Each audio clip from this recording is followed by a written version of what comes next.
নমস্কার। আজকে আমরা শুনব শ্রী শ্রী সারদা মায়ের অমৃত কথা।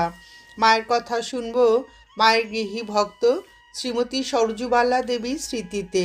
আজকে অষ্টম পর্ব, 2রা জ্যৈষ্ঠ 1325। বৈশাখ মাসে শ্রী শ্রী মা জয়রামবাটি হতে এসেছেন।